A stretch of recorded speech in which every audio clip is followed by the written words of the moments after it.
When Clara stumbles upon a forgotten watch buried in the forest, she unravels a mystery her town has kept hidden for over a decade.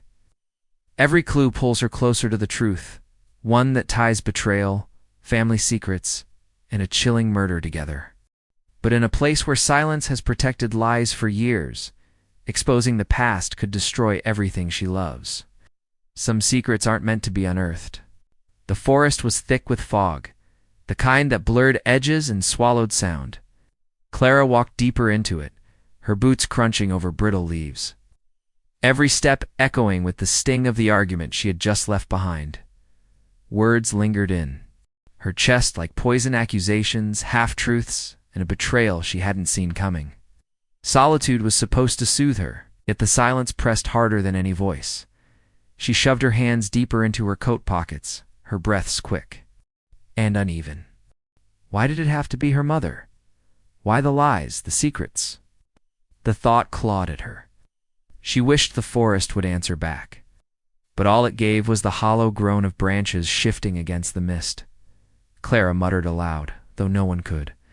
"Here, I can't keep living with this. I just can't." Her voice cracked and dissolved into the fog. A sudden tug beneath her boot stopped her mid-step. She looked down, frowning. The soil bulged oddly as though something resisted being. Buried, kneeling, she brushed away damp earth with trembling fingers. A faint glimmer caught her eye, the corner of something metallic. The forest seemed to hold its breath. She dug deeper, her nails caked with mud, until the outline of a watch emerged. Its cracked glass reflected the dim light, the hands frozen.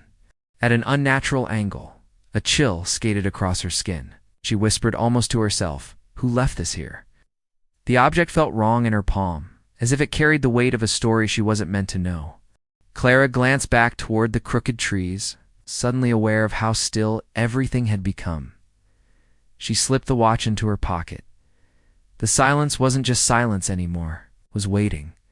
Clara's fingers lingered on the cracked watch as if afraid to let it go.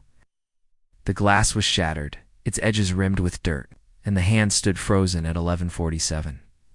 The stillness of that time unsettled her more than the silence of the forest. She turned it over, brushing away soil clumps, revealing leather straps brittle with age. The longer she stared, the heavier it felt. Not just in weight, but in presence. Why does this feel familiar? Memory tugged at the edge of her mind, faint but persistent, like a song she had once heard and forgotten. Her pulse quickened. She whispered into the mist, "I've seen this before, haven't I?" Gave no reply. Instead it closed in, the fog thickening, until the trees seemed to lean toward her, eavesdropping. She shoved the watch into her pocket, her chest tight, and forced herself to walk faster. The crunch of leaves beneath her boots now felt too loud, as though announcing her presence to something unseen. Halfway down the path, she stopped abruptly. A name surfaced in her memory, Daniel Whitmore. 11 years ago, he had vanished. Oh, she remembered the flyers, the candlelit vigils, the rumors that drowned the town in speculation. Clara had only been a child, but the image of his smiling face on the missing posters had never faded. Her mouth went dry. Could this watch belong to him? The weight in her pocket suddenly felt unbearable. She almost threw it back into the dirt, but her hand froze mid-motion. Curiosity warred with dread. If she turned away now, she would never know the truth. She pressed forward, leaving the forest behind, her pace breaking into a run, as though something might reach from the shadows to reclaim what she had taken. By the time Clara reached the edge of town, her lungs burned. She leaned against a wooden fence, clutching her pocket. The watch's cracked face seemed to sear into her mind. She exhaled shakily. If this really was Daniel's, then someone buried it. Someone wanted it hidden. And if the watch was surfacing now, she realized grimly, perhaps the secrets buried with it were ready to rise too. By the time Clara reached the town square, dusk had already fallen. Street lamps flickered to life, their yellow glow cutting through the chill. But the watch in her pocket still felt like a brand against her skin. She tried to push it from her mind, tried to act as though nothing had changed. But the name Daniel Whitmore refused to leave her thoughts. The small town had a way of holding on to its ghosts. 11 years had passed, yet the memory of the missing boy was stitched into its fabric. At the bakery, Clara overheard two women whispering, their voices hushed but urgent. "They say he ran away," one murmured, lowering her eyes. "But others swear someone wanted him gone." Clara froze with a loaf in her hand. Her pulse quickened. The watch in her pocket felt suddenly louder, almost ticking, though its hands had never moved. Later at the cafe, she sat alone, by the window. The chatter around her turned to static until one sentence pierced through. "They found him once with her, didn't they?" A man at the next table said, too close for comfort. Clara leaned closer, her stomach tightening. Who was her? The rumors hinted at a forbidden connection, but no one ever named names. She had been too young back then to understand. And now the truth hovered just out of reach. When the waitress poured her coffee, Clara whispered almost to herself, "Should I tell someone?" The woman looked at her strangely. "Tell who, dear?" Clara swallowed, forcing a faint smile. Never mind. But her thoughts spiraled. If the watch belonged to Daniel, revealing it might unravel not only the case, but her family's fragile peace. Secrets had been buried for a reason, and disturbing them could set off a chain she couldn't control. As she walked home, town's chatter seemed to follow her like echoes. Every whisper carried weight, and each one pressed her closer to a choice she wasn't ready to make. And waiting at the center of it all was the one man she least wanted to face again, Detective Hale. Clara hadn't seen Detective Hale in years, yet his presence still carried the weight of unfinished stories. She spotted him outside the sheriff's office the next morning, leaning against the railing with a cigarette in hand. His once sharp posture had bent with time, but his eyes, dark, sunken, and restless, still cut deep. She almost turned away, but the watch in her pocket throbbed like a living thing. She forced herself forward. "Detective Hale," she said. Quietly, he looked up, startled. "Clara didn't expect to see you here." His voice was gravel worn by smoke and regret. Her hand trembled as she pulled the watch from her pocket. "I found this in the forest." The moment the metal glinted in the morning light, Hale's face drained of color. Shh! His cigarette slipped from his fingers and burned out on the wooden planks. He reached for the watch slowly, as though it might bite. "Where exactly?" His tone was sharp, urgent. Clara hesitated. "By the old trail near the ridge." For a heartbeat, he said nothing. His thumb pressed against the shattered glass, and his jaw tightened. Clara studied him carefully. His silence wasn't just shock, it was recognition. "You know whose this is?" she pressed. Hale's eyes flickered, betraying more than words. He finally muttered, "This should have stayed buried." The weight of his words settled heavy in her chest. "You were the lead on Daniel's case, weren't you?" "Why do you look like you've seen a ghost?" Hale shoved the watch back into her hand. "Because some things don't need digging up again." "Walk away, Clara, for your own sake." But as he turned from her, his shoulders slumped. Clara caught it. Guilt. Not the guilt of failure, but of someone who carried a truth. Too dangerous to speak, she clutched the watch tighter, her breath shallow. If Hale wanted her to walk away, then the truth had to be bigger, darker than she imagined. And that truth, she realized, began with Daniel's forbidden love. Clara left Detective Hale with more questions than answers. His warning rattled in her chest, yet curiosity dug its claws deeper. If he carried guilt, it meant the truth was too close for comfort. She began listening more carefully in town. The whispers came in fragments, like pieces of a puzzle no one wanted completed. At the diner, she overheard two men at the counter. "Daniel wasn't just some reckless kid," one said, stirring his coffee. "He crossed a line." The other lowered his voice with her. "Don't even say it out loud. She's untouchable." Clara's pulse raced. She leaned closer, pretending to read a menu. But their conversation ended abruptly when they noticed her nearby. That evening, she pulled out an old box of newspapers from her mother's attic. Headlines about Daniel's disappearance filled the brittle pages. She searched for patterns, for any clue that pointed beyond the simple story of a runaway. Then she found a column tucked at the corner. "Local councilwoman supports vigil for missing teen."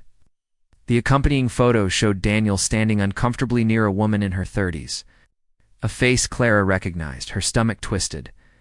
Councilwoman Margaret Doyle, married, respected, powerful.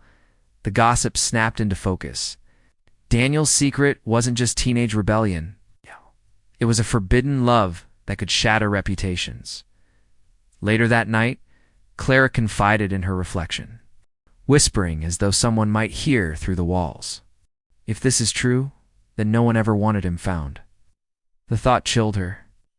What if Margaret Doyle's influence had kept the investigation quiet all these years? What if Hale's guilt came from being forced to protect her? As Clara closed the dusty box, a cold draft swept through the attic window. She shivered, sensing she had crossed into dangerous territory. The forest had given her the watch. The town had given her whispers. But now, both were pointing her toward the same dark truth. And that truth was about to shatter her own family's silence. Clara waited until the house was quiet before knocking on her mother's bedroom door. The air between them had long been thick with unspoken things, but tonight it felt suffocating. Her mother, Evelyn, sat at the edge of the bed, her hands clutching a rosary, though her eyes were elsewhere. When Clara stepped in, Evelyn's shoulders tensed, as if bracing for a blow. "I need you to tell me the truth," Clara said. Her voice wavered. "About Daniel Whitmore." Evelyn's head snapped up, her eyes widening. "Clara, where did you hear that name?" "I found something in the forest." Clara pulled the cracked watch from her pocket and held it out. This was his, wasn't it? For a moment, silence. Then Evelyn's composure fractured. Tears welled and her hands trembled as she reached for the watch but stopped short. "I should have burned it all," she whispered. "Buried it deeper." Clara's stomach twisted. "You knew him?" Evelyn nodded, her breath breaking. "Daniel came to me the night before he disappeared. I was scared. Said he was in over his head, that someone powerful would destroy him if the truth got out." Clara's pulse thundered in her ears. "And you did nothing." "I tried," Evelyn cried. Her voice cracked like glass. "I told Hale, begged him to protect the boy. But Margaret Doyle's shadow was long, Clara. She had the town in her pocket. We were powerless." The confession split something inside Clara. Anger, betrayal, pity. Her mother had known, had carried this secret for over a decade, and let Clara grow up in silence. "You let me believe you were innocent in all of this," Clara whispered, tears blurring her sight. "But you were part of it." Evelyn's sobs deepened. "I thought silence was safer, for him, for us. But silence killed him just the same." Clara backed away, clutching the watch. The truth left her shaken, the lines between victim and accomplice. Smeared, she turned toward the door, Evelyn's broken voice trailing after her. "Don't dig any deeper, Clara. The forest already knows too much." But Clara knew she couldn't stop. She would return to where it all began. To the dirt that still held secrets. Sleep abandoned Clara that night. Every time she closed her eyes, she saw her mother's tear-streaked face, heard her words echoing like a curse. "The forest already knows too much." The phrase looped through her mind until it twisted into something darker. By dawn, she was back at the ridge where she had first uncovered the watch. Mist curled low to the ground, heavy and damp, swallowing her footsteps. Her hands shook as she gripped the small spade she'd taken from the shed. "This is madness," she whispered to herself, but her body kept moving, driven by something stronger than fear. She knelt, digging where her boot had first caught. The soil was loose, as though disturbed more than once. Each scrape of metal against earth sent a shiver up her arms. Soon the spade struck something that wasn't stone. Clara dropped to her knees and clawed at the dirt with bare hands. Shards of faded fabric surfaced first, a sleeve torn and brittle, mottled with age. Her stomach lurched, bile rising in her throat. She kept digging. A dull clink stopped her. She brushed soil away until her fingertips grazed something smooth and curved. A fragment of bone. She recoiled, breath ragged. Oh God, yet the forest offered no comfort, only silence. Clara's gaze locked on something else, glinting among the dirt. a rusted silver locket, half crushed but still holding its shape. She pried it open with trembling fingers. Inside was a faded photograph, Daniel, younger, smiling. Tears stung her eyes. The watch had been the first sign, but this was confirmation. Daniel hadn't run away. He had been buried. The realization wrapped around her like ice. Somewhere out there, someone had chosen this forest as his grave, and they might still be watching. Clara shoved the locket into her pocket and stumbled to her feet. Every tree seemed to lean closer, every shadow to follow.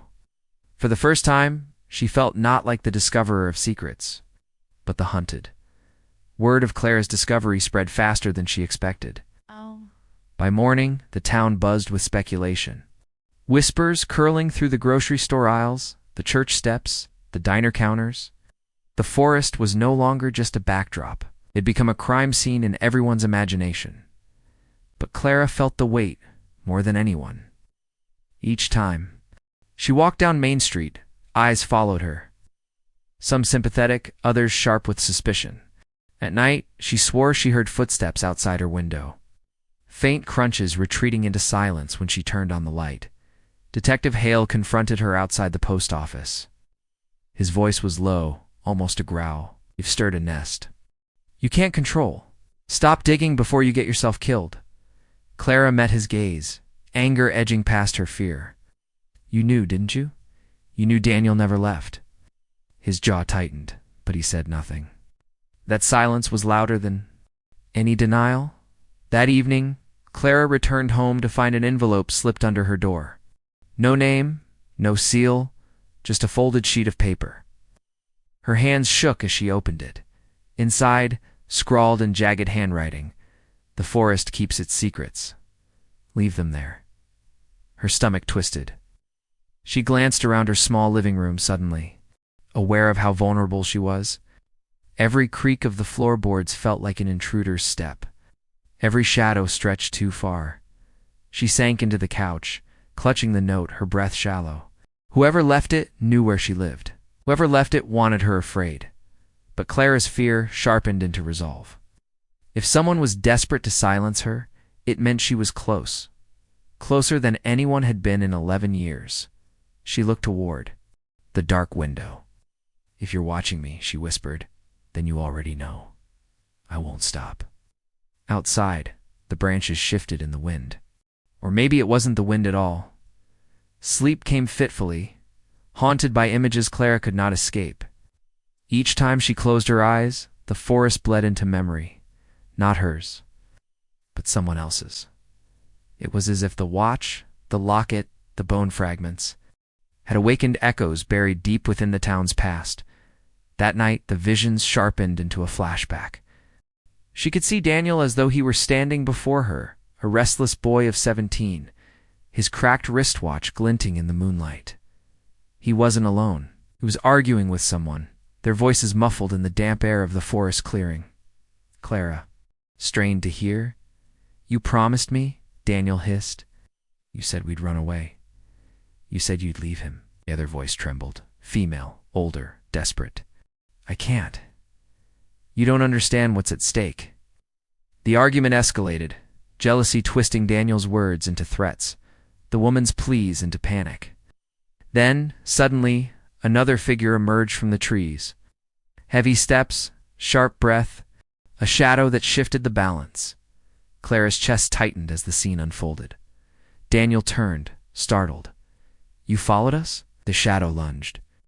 There was a struggle, a cry cut short, and the dull thud of something breaking. The wristwatch hit the ground, its glass shattering, its hands frozen forever at the moment Daniel's life was ripped away. Clara woke with a gasp, sweat chilling her skin. The vision felt too vivid to dismiss as dream. To her face, trembling, the voices still echoed inside her skull. Her mother's confession, Elle's guilt, the town's silence, it all began to knot together. The betrayal that ended Daniel's life wasn't just a forbidden affair. It was entangled with her own bloodline, her own history, and if she was right, the culprit wasn't some faceless stranger hiding in the woods. It was someone who had been standing beside her all along, Clara couldn't shake the vision that had clawed its way into her mind. It wasn't just a dream. It was a memory, borrowed, fractured, but real. The weight of it sat heavy in her chest as she followed its trail back into the forest at dawn. Her boots crunching over frost-hardened leaves.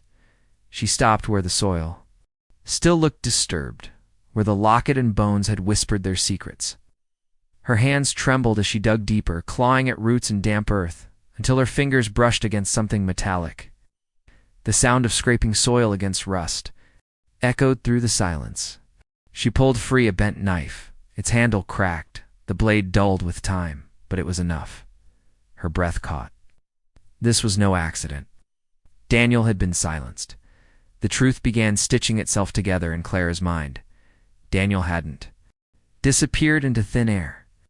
He had been betrayed, struck down in the forest by someone desperate to protect their standing, their carefully polished image. The whispers of a forbidden affair had never been rumor. They were the spark that ignited jealousy, rage, and ultimately murder. And then came the most crushing blow. Clara recognized the knife. She had seen it before, tucked away in her mother's kitchen drawer, its distinctive carved handle unmistakable. She staggered back, heart hammering against her ribs. Her mother's tears, her halting confession, they weren't the whole truth. She hadn't simply known Daniel. She had been bound to him in ways Clara had never imagined. And when his secret threatened to spill, someone in their family had made the choice to bury him and bury the truth along with him. Clara's throat tightened. Exposing this would tear her world apart, dragging her family's name through mud. Unearthing the sins the town had conspired to hide. Yet silence meant complicity. The forest groaned around her, as if urging her to decide. Clara gripped the rusted knife, torn between blood and justice. And she knew, whichever path she chose, there would be no going back. Clara stood at the edge of the forest, the rusted knife heavy in her palm. Dawn light filtered through the trees, pale and unforgiving, like the truth itself. She wanted to throw it back into the earth, to pretend she hadn't seen what she had. But the weight of Daniel's story, silenced for years, pressed her forward. By noon, the authorities had descended upon the small town. Officers combed the forest, sealing off the site with yellow tape that fluttered in the cold wind. Neighbors gathered at the edge of the commotion, whispering in disbelief. The silence that had protected the guilty for so long had finally fractured. Detective Hale arrived last, his face a mask that failed to hide the storm inside. He met Clara's eyes, and for a moment she saw something almost like relief, and then dread. She knew he had suspected the truth all along, had buried it to protect people he couldn't bring himself to betray. Now the evidence left him no shield. When Clara's mother was brought in for questioning, the town collectively gasped. The respected woman they'd trusted, the one who had built her life on piety and appearances, sat trembling under the harsh, fluorescent light of the station. Clara watched from behind the glass as her mother's facade crumbled. She confessed to knowing of Daniel's affair, too fearing the scandal would ruin them. She admitted to being there that night, but denied. Striking the fatal blow, the knife said otherwise. Clara's heart twisted as the pieces fell into place. It wasn't just her mother's secret. Others in the town had known. They had closed ranks, choosing silence over justice. Protecting reputations while Daniel's memory rotted in the soil, the truth spread like wildfire. Families turned on one another. Friendships splintered. Every whispered rumor now carried the sting of proof. Clara realized something no one wanted to admit. The truth didn't heal, it destroyed. At home that night, she stared at her reflection in the darkened window. She had demanded justice, but justice carried a price. Her family name was in shambles, her mother branded a murderer. And though Daniel's story was finally told, the scars it left behind seemed deeper than the lies had ever been.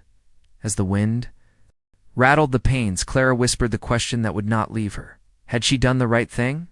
Because in this town, truth had not set anyone free. It had only broken them. The forest was quiet again, too quiet. Clara stood beneath the crooked trees, their twisted branches swaying in the late afternoon wind. She had walked here alone, retracing the same path she had taken weeks ago when she first stumbled across the watch, glinting in the dirt. Back then, She had believed the forest held answers. Now she knew better. The forest did not give answers. It only kept echoes. She crouched near. The hollow where the locket and bones had been uncovered. The soil was freshly disturbed, cordoned off with tape that flapped lazily in the breeze. Yet already the earth seemed to reclaim it, as if eager to swallow the truth again. Clara pressed her palm against the ground. It was cold, damp, unyielding. Her mind returned to the look on her mother's face at the station, the trembling hands, the tearful denial that she had struck the fatal blow. Clara had wanted so badly to believe her, but the knife, the silence, the years of secrecy, all pointed otherwise. And even if her mother hadn't delivered the blow, she had still been part of the burial, the covering up, the betrayal. The town had erupted in the aftermath. Clara could still hear the mutters when she passed through the market. Some called her brave for uncovering the truth. Others whispered that she had destroyed everything for nothing.